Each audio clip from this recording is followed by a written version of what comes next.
Sprint de négociation à Washington. À 9 jours de l'entrée en vigueur des possibles nouveaux tarifs douaniers, le ministre Leblanc de retour dans la capitale américaine. Aussi, ce soir, le Québec est bel et bien en pré-campagne électorale. Quand le prix de l'épicerie, de l'essence, du logement augmentent tous en même temps, les familles le ressentent durement. Les partis politiques affichent leurs couleurs. Et en Colombie-Britannique, des feux de forêt forcent l'évacuation de milliers de personnes. Puis on a vu un filet de fumée commencer à se dégager au-dessus de la montagne. Et puis 30 minutes plus tard, c'était plus un filet de fumée, c'est un volcan de fumée. Il est 22 h, c'est l'heure de Nouveau Info.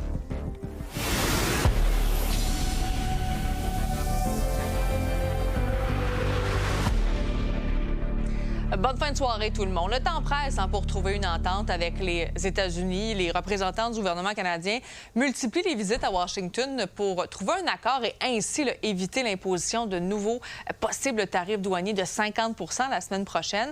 Il y a des points cruciaux qui devront être abordés pour la révision de la CEUM. Et d'ailleurs, plus tôt aujourd'hui, le président américain Donald Trump qui s'est dit toujours aussi satisfait de ces tarifs. Les détails avec Étienne Fortin-Gauthier. They're leaving Canada, they're leaving Mexico, they're leaving Germany, they're leaving Japan, they're leaving South Korea. They're coming into the United States because they don't want to pay a 25% tariff on a car. So we have the largest number of plants ever being built in the United States right now. Trump qui en rajoute toujours une couche a pris la parole aujourd'hui à Washington sans parler directement des négociations entre le Canada sur l'accord de libre-échange. Il a vanté l'efficacité des tarifs. Pour lui, il n'y a pas de doute que ça marche parce que ça permet de ramener des usines aux États-Unis, notamment des usines automobiles, à cause qu'il y a des tarifs qui ont été imposés. Donc, ça ne sera pas facile pour le ministre Dominique Leblanc qui est de retour dans la capitale américaine pour une troisième fois en 3 semaines. Négociations qui vont se poursuivre dans les prochains jours avec cette épée de Damoclès, imposition de nouveaux tarifs de 50 % dans 9 jours sur un tas de produits canadiens. Aujourd'hui, justement, pour faire face aux tarifs, il y a eu une nouvelle annonce concernant le commerce de l'acier interprovincial. Ça, c'est une mesure pour affronter les tarifs. Puis, il y a un des ministres qui a abordé justement la question des négociations. Le domaine de l'acier, le secteur de l'acier, les travailleurs qui s'y rattachent, les chaînes d'approvisionnement sont l'objet d'intenses négociations qui ont lieu aux États-Unis. Nous avons été très, très clairs que nous allons appuyer cette industrie. Nous allons appuyer les travailleurs de cette industrie jusqu'au bout. Et la forme que ça prend ce matin, c'est un programme qui va aider à rendre plus compétitif, plus accessible des marchés à travers le Canada. Évidemment, il y a plusieurs craintes sur les concessions, les sacrifices que pourrait faire le gouvernement Carney face aux États-Unis. On l'a vu avec le recul de M. Carney sur les exigences en matière de contenu canadien concernant les géants du numérique. Lorsqu'il y en aura d'autres dans d'autres secteurs, aujourd'hui, le chef conservateur a été assez critique lorsqu'il était de passage à Saguenay. Mais on a déjà fait une concession après l'autre pour aucun gain au retour. Alors, mon message pour M. Carney, c'est d'arrêter des concessions unilatérales. Les revendications que nous avons, c'est l'élimination totale des tarifs sur l'acier, l'aluminium, les autos et les bois d'œuvre, au retour d'offrir certaines choses dont les Américains ont besoin. Et c'est un peu aussi le message du chef du Bloc québécois, Yves-François Blanchet. Il dit qu'il ne faut pas faire de concessions, notamment dans le secteur laitier, notamment sur la fameuse gestion de l'offre. Donc, ça va se poursuivre cette semaine, ces négociations à Washington. On poursuit maintenant la discussion avec notre collaborateur Chris Nardi. Bonsoir, Chris. Bonsoir, Sabrina. Alors, est-ce que tu penses vraiment qu'un accord peut être conclu d'ici le 19 août? Je pense qu'il y a 2 gros facteurs. 1, la question que tu poses, est-ce qu'il peut y avoir une entente? Et 2, est-ce que le 19 août, s'il n'y a pas d'entente, le président Trump va même de l'avant avec ses tarifs? Parce qu'on se rappelle, il y en a eu beaucoup de dates butoirs avec le président Trump pour des tarifs qui n'auront jamais vu le jour. Mais c'est clair que cette fois-ci, on sent quand même le sérieux, surtout du côté canadien. Et donc, les négociations se poursuivent. On sait que le ministre Dominique Leblanc est toujours à Washington avec la cohorte canadienne pour se négocier une entente et surtout éviter les nouveaux tarifs de 50 %. Et on sent qu'il y a quand même du progrès. Il y a eu quand même plusieurs reportages dans les derniers jours dans différents médias sur les concessions potentielles du côté canadien en échange, non pas nécessairement de l'élimination des tarifs sectoriels, donc sur notamment l'acier, le bois d'œuvre, entre autres canadiens, de la part des Américains, mais une réduction. Et c'est quand même un peu le langage qu'on entend, même du côté des provinces, c'est qu'ils sont prêts à à, par exemple, remettre l'alcool américain sur des étagères ontariennes ou québécoises si on fait l'échange d'une réduction des tarifs sectoriels. C'est d'ailleurs ce qu'on entendait de la première ministre Christine Fréchette aujourd'hui. Mais pourquoi quand même... C'est ce que réclame Doug Ford depuis longtemps. Mais pourquoi ça semble aussi difficile pour Ottawa de s'entendre quand même avec Washington? Bien, c'est en partie parce que c'est Donald Trump. Fondamentalement, on ne sait jamais tout à fait ce qu'il veut et lorsqu'il le rend au clair, des fois, l'objectif change et donc on ne sait pas tout à fait. Donc là, je pense qu'il y a quand même une bonne idée. Et c'est sûr qu'en même temps, les Américains ont des attentes ou veulent s'attaquer à des systèmes que les Canadiens, les premiers ministres du Québec, de l'Ontario et du Canada ont dit qu'ils ne toucheraient pas, notamment la gestion de l'offre pour le lait, notamment. Et donc, je pense que maintenant, les deux côtés, de ce que je comprends, ils se sont entendus un peu sur ce qu'ils voulaient vraiment. Et là, on est rendu dans les négociations plus parcellaires. Qu'est-ce qu'on fait? Où est-ce qu'on peut s'entendre? Quelle réduction est-ce qu'on peut obtenir pour que, le plus important, les deux côtés puissent rentrer chez eux et déclarer victoire? Oui, et là, dans une lettre adressée à Mark Carney, il y a Pierre Poilievre qui lui reproche, en fait, de céder devant Donald Trump. Est-ce que tu penses que c'est une approche qui risque de lui faire gagner des points, quand même, selon toi, à Pierre Poilievre? Bien, je pense que M. Poilievre met quand même le doigt sur un certain bobo pour M. Carney, qui est que c'est vrai que l'impression qu'on a, c'est que M. Carney donne beaucoup de concessions en échange de pas grand-chose. On peut penser notamment à ses obligations des géants du web américains d'investir de l'argent dans le contenu canadien. Bien, cette taxe-là, on pourrait dire, a été abonnée sans vraiment de retour. C'est comme des préconcessions. Et il y a quand même une partie importante de la population qui est frustrée par ça. Et je pense que M. Poilievre met le doigt sur ce bobo-là. Donc, M. Carney a quand même intérêt à démontrer des gains en échange de ces, on va les appeler des préconcessions. Oui, tout à fait. Chris, merci beaucoup d'avoir été avec nous ce soir. Merci, bonsoir. Salut Victor. Salut Sabrina. Bon, on va parler maintenant de politique provinciale parce que le Parti québécois et la CAQ ont lancé des publicités pré-campagne électorale. On va aller écouter un extrait justement de celle de Christine Fréchette. Protéger les familles, ça veut dire les aider à boucler leur budget à chaque fin de mois. Mon objectif, il est simple, alléger le fardeau des Québécois pour faire avancer le Québec. Bon, là, on sent vraiment de plus en plus qu'on est en pré-campagne, mais on voit Christine Fréchette reprendre des sujets qu'elle a souvent parlé depuis son élection. Est-ce que c'est une bonne idée pour toi de remarteler ces discours-là? C'est très naturel pour Mme Fréchette, et là, on positionne la question économique, mais sous l'angle du consommateur. Je pense que l'élément le plus intéressant, c'est que Mme Fréchette veut se positionner comme étant la CAQ en tant que telle. C'est elle le meilleur atout de la coalition Avenir Québec, c'est elle que l'on met de l'avant. C'est elle qui se présente à l'électorat et c'est elle qui est, dans le fond, dans toutes les images. Le seul ministre que l'on voit, outre elle, dans les images, c'est Jean Boulet, qui est actuellement le député de Trois-Rivières, le comté où est-ce qu'elle se présentera. L'autre lien intéressant, c'est que Mme Fréchette fait un lien direct avec les tarifs. Et ça, ce sera une toile de fond habituelle de la campagne électorale, parce que les tarifs feront partie de ce que Mme Fréchette voudra amener aux électeurs comme danger contre lequel il faudra lutter. Parti québécois, maintenant, lui, c'est une publicité qui dit un gouvernement qui dit ce qu'il fait, un gouvernement qui fait ce qu'il dit. Donc, vraiment, là, on a l'impression qu'aussitôt revenu de vacances, le chef péquiste a commencé un petit peu à montrer les dents, là.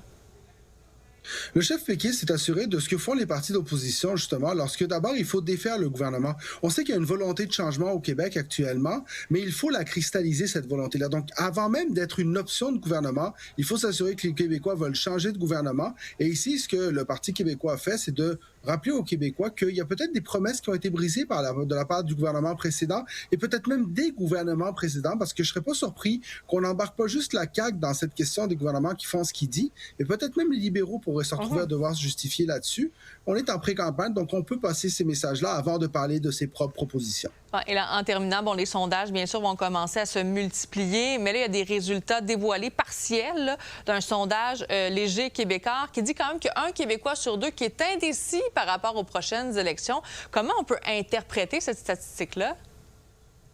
À la base, il n'y a absolument rien qui est joué. Ce que ça veut dire aussi, c'est que les Québécois se questionnent encore à ce moment-ci sur quelle sera la véritable question de l'urne. Et un des éléments intéressants du sondage, c'est que chez les électeurs caquistes, il y a près de 60% des électeurs caquistes qui seraient encore à l'écoute. Et ça, pour Mme Fréchette, c'est une très mauvaise nouvelle. On verra ce qui le reste du sondage dit demain, mais ça sent pas bon de ce côté-là. Les Québécois, maintenant, peuvent changer d'avis en tout temps. Et ça, ce sera à considérer durant les prochains jours. Vraiment, il reste toujours quand même la campagne électorale. Victor, merci beaucoup. Bonne soirée. L'armée canadienne s'est dit prête à intervenir pour lutter contre les feux de forêt en Colombie-Britannique. La situation est telle que l'état d'urgence a été déclaré en fin de semaine. Plus de 20 000 personnes ont dû être évacuées et parmi celles-ci, il y a un Québécois, Carl Boucher, originaire de Chicoutimi, qui habite à Summerland. C'était le chaos en ville. Les 2 stations-service étaient remplies. Les gens se chamaillaient à la station-service. Quand je suis revenu à la maison, le soleil était couché et tout ce qu'on pouvait voir, c'était un grand reflet rouge. On a demandé aux enfants de préparer leurs sacs d'urgence avant d'aller au lit. Et puis, à 3 heures du matin, les autorités évacuaient le village au complet. Et on vient dans la région parce qu'il y a une veille d'orage violent qui est toujours en vigueur, notamment pour Montréal et Longueuil. Mais plus tôt, en Outaouais, il y a des arbres qui ont été déracinés en raison des forts vents et de la pluie. Il y a même des alertes de tornades qui ont notamment été en vigueur dans ce secteur-là. Et aussi, dès demain, Environnement Canada qui va émettre des mises en garde plus ciblées. Les détails avec Juliette Poirot. Ce qu'on attend dans le sud de la province, c'est vraiment en fin de journée, donc où là, on pourra avoir des grandes quantités d'eau qui vont tomber rapidement. On risque d'avoir des très forts vents aujourd'hui, donc des rafales 80-90 km/h qui peuvent casser des branches, qui peuvent causer des pannes de courant aussi. Encore un orage violent, diront certains, car oui, la population semble être désensibilisée par les alertes d'orage violent et de tornades, car si ces alertes sont nombreuses, eh bien, peu de personnes en sont réellement concernées. C'est dans ce contexte qu'Environnement Canada a décidé de mieux cibler les alertes d'orage violent et de tornades. Maintenant, le météorologue va vraiment suivre en direct l'orage en tant que tel. Donc, il va dessiner une forme géométrique, donc on appelle ça un polygone de forme libre, qui va épouser la forme de l'orage et le polygone va se projeter en aval, tout dépendamment du temps de préavis que le météorologue veut donner. Donc, ça peut être une demi-heure, 1 heure, 1h30. Tous ceux qui vont se retrouver dans ce polygone-là, il y a uniquement eux qui vont recevoir une notification et une alerte d'orage violent. Et même si les alertes ciblées concernent seulement les orages violents et les tornades, c'est une bonne nouvelle pour les citoyens et pour les chasseurs de tornades. Le ciblage, ça peut être plus intéressant et les gens peuvent faire plus attention à ces messages au lieu de, comme message très généralisé, ils se disent « ça ne me concerne pas, ça concerne notre région ». J'ai tendance à beaucoup sortir, à faire des activités dehors. Donc le fait de recevoir qu'on va avoir des orages, je crois que c'est quand même assez bénéfique. Dernièrement, les tornades et puis les orages sont pas mal forts de ce temps-ci. Non, ça serait une bonne idée. Ouais. Les régions étaient tellement grandes qu'aussitôt qu'une cellule orageuse, on se rappelle que ça fait au plus quelques kilomètres de diamètre, touchait une région, bien, cette région entière était en alerte, mais 90% des gens n'ont pas d'effet de cette cellule orageuse-là. Donc là, ça va vraiment limiter les fausses alertes et aussi un peu moins désensibiliser les gens qui reçoivent tout le temps une alerte puis qu'il n'y a rien aussi. Selon Julien Pellerin, on parle d'une réduction de 44% des alertes d'orage violents avec le nouveau système, tandis qu'on parle d'une réduction de 63% de la superficie des alertes pour une tornade. Ça va être encore plus important de porter attention à un avertissement, à une alerte d'orage violent ou de tornade qui en est dedans, par le fait que les notifications vont être beaucoup plus précises. En moyenne, 230 tornades sont recensées par année au Canada. Seulement l'année dernière, il y en a eu 97. Et au Québec, on parle de 5 à 7 tornades par année. À Montréal, Juliette Poirot pour Nouveau Info. Sur la scène judiciaire, le Montréalais Luciano Fratolin a été déclaré coupable pour le meurtre au 2e degré de sa fille âgée de 9 ans. Il a fallu moins d'1 heure au jury new-yorkais pour s'entendre sur ce verdict aujourd'hui. Il a aussi été condamné pour avoir dissimulé le corps de la fillette retrouvée dans un marécage à 400 km de la ville de New York. Je vous rappelle que c'est lors d'un voyage aux États-Unis en juillet de l'année dernière que le père avait signalé la disparition de sa fille Mélina Fratolin.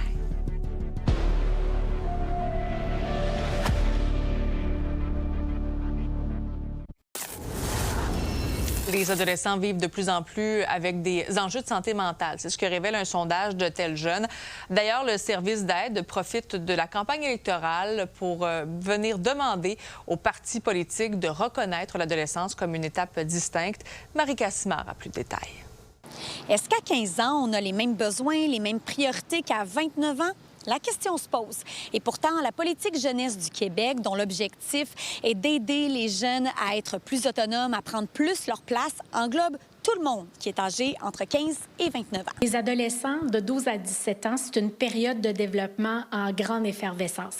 Le cerveau se construit, tout ce qu'on vit, c'est pour la première fois et ils ont des besoins qui leur sont propres, qui sont particuliers. Quand on développe des stratégies en santé, en prévention, sur la jeunesse, ça peut partir de 12 à 29 ans, mais ce n'est pas spécifique pour ce que vivent les adolescents. Les adolescents ont des besoins, puis ils veulent nous partager c'est quoi ces besoins-là aussi. On a vécu une situation en plus l'autre jour, sur le plateau, tu sais, juste genre des jeunes qui sont démunis, qui savent. On en voit tellement plus, puis ça nous a brisé le cœur. Donc juste plus d'aide, mais comme humaine dans les rues. Puis c'est ça, genre des ressources directes, que tu sens que les gens sont là pour aider les humains en souffrance et non remplir des papiers. L'ouverture d'esprit et la bienveillance, je pense qu'on en a besoin beaucoup. Je sais que c'est difficile de plaire à tout le monde, mais je pense qu'on a besoin de bienveillance. Puis bien-être des élèves, je sais que ça fait partie aussi de l'école qui doit gérer ça. Puis quand tu dis bien-être, qu'est-ce que tu veux dire exactement? Il y en a qui se sentent mal en allant à l'école, puis je pense qu'ils devraient avoir plus de ressources à aller parler. Parce que j'ai des amis qui, je pense que, tu sais, parce que c'est cher aussi en dehors de l'école, les frais de psychologie et tout. Puis je pense qu'à l'école, si c'est quelque chose, un service gratuit, ça pourrait aider. Tel Jeune demande à ce que les ados soient reconnus à part entière. Et cette demande s'accompagne de chiffres plutôt préoccupants. Son premier portrait croisé des réalités adolescentes indique non seulement que la santé mentale chez les jeunes est en chute libre, mais aussi et surtout que 84 % des 12 à 17 ans disent qu'ils pourraient se retenir de demander de l'aide, même devant un problème qui leur semblerait impossible à surmonter. D'ailleurs, 40 % des filles disent vivre de l'anxiété chaque semaine. Et chez les jeunes LGBTQ+, cette proportion atteint 60 %. Donc, nous, ce qu'on souhaite, c'est d'être la voix des ados, qu'on les priorise dans nos politiques publiques, les 12 à 17 ans, et qu'on écoute ce qu'ils ont à dire par rapport à ce qu'ils vivent. Qu'il faut accorder une attention vraiment particulière pendant l'adolescence de 12 à 17 ans, alors que les jeunes vivent des changements importants. Il faut vraiment les soutenir de façon de proximité pendant cette période-là. Donc, il ne faut pas le perdre de vue. Concrètement, Tel Jeune souhaite bonifier l'aide qui est offerte dans les écoles, mais aussi aux services de première ligne destinés aux adolescents. À Montréal, Marie Cassima pour Nouveau Info. Dans la conjoncture actuelle, disons que des baisses de prix, on en voit de moins en moins. Bien, le prix des voitures a diminué. Il y a maintenant beaucoup d'inventaire. Le contraire de la pandémie, où c'était parfois très long avant d'obtenir un véhicule. Les Mercure nous expliquent. Dans les dernières années, l'industrie automobile a subi les contre-coups des ruptures de stock durant la pandémie, suivi des tarifs américains plus récemment. Tout ça a fait grimper le prix des véhicules, mais il semble y avoir un vent de changement dans les derniers mois. Et là, ce qu'on observe, en fait, c'est que là, il y a une normalisation post-pandémique, post-tarifaire dans une certaine mesure, parce que là, les constructeurs automobiles se sont ajustés. Et ce qui fait qu'on observe des changements au niveau des prix automobiles, c'est qu'il y a une mouvance au niveau des achats automobiles. Les gens achètent aussi des véhicules plus petits, ce qui fait baisser, encore une fois, le prix de la facture moyenne. Par exemple, depuis 2023, le prix moyen d'un véhicule neuf est passé de un peu plus de 66 000 $ à 63 000 $ selon les données de Auto Hebdo. Pour les véhicules usagés, le prix moyen en 2023, évalué à près de 40 000 $, est descendu à près de 37 000 $. Chez Automobile en direct, qui détient 6 succursales de véhicules usagés à travers la province, cette baisse légère des prix est quand même intéressante pour les consommateurs. Il y a eu dans les 2 dernières années quand même des corrections de prix versus la hausse durant la COVID. Fait que là, on est revenu à un prix qui a descendu. Là, cette année, on peut dire que versus l'année passée pour la même période, on va parler peut-être de 3-4 % de moins dispendieux que l'année passée. Donc, en ce moment, c'est sûr que c'est un bon moment pour se procurer un véhicule. C'est quoi les modèles les plus populaires, là? Ça va toujours rester dans les modèles qui sont plus économiques. En fait, bon, là, il y a le prix du gaz, certainement, qui fait en sorte que la demande des véhicules électriques et hybrides aussi sont en plus forte demande cette année au niveau de l'usager.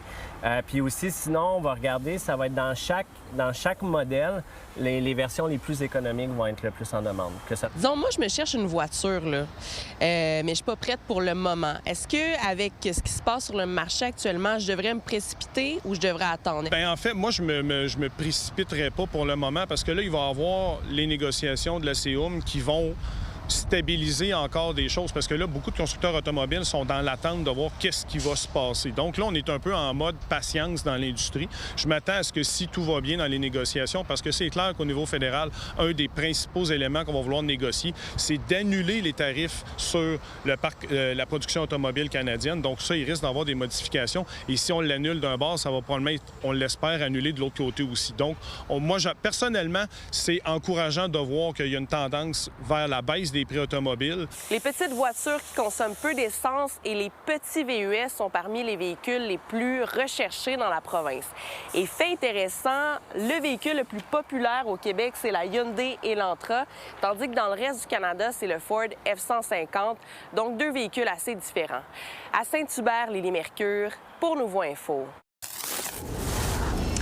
Et la plus gâche encore, l'Omnium Banque Nationale. Les 4 matchs prévus en soirée ont été retardés, puis finalement annulés en raison des mauvaises conditions météorologiques. La séance d'aujourd'hui sera donc reportée intégralement à demain. Toujours dans le monde du sport, les amateurs de soccer seront heureux d'apprendre que la vedette chilienne Alexis Sanchez va rejoindre le CF Montréal. C'est ce que nous apprend RDS. Alors, l'attaquant de 37 ans a joué les 18 dernières saisons en Europe, où il a évolué notamment avec Barcelone, Arsenal, l'Inter de Milan et Séville.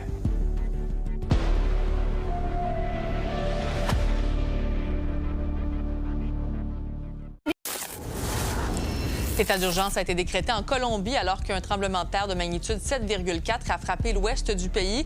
Au moins 111 personnes ont perdu la vie et des dizaines de personnes sont blessées. 37 logements ont été détruits et une soixantaine d'immeubles se sont effondrés. Et près de 30 ans après la mort du rappeur Tupac Shakur, eh bien, le procès de l'homme accusé d'avoir orchestré son meurtre s'est ouvert aujourd'hui à Las Vegas. Alors, l'homme de 63 ans a plaidé non coupable. Alors, voilà, eh bien, ce qu'on va surveiller demain, c'est la première ministre Christine Fréchette qui va présenter de nouveaux candidats. Hein, on le disait, on est beaucoup en pré-campagne électorale déjà. Alors, voilà, là-dessus, passez une agréable soirée. On se retrouve demain dès 17h.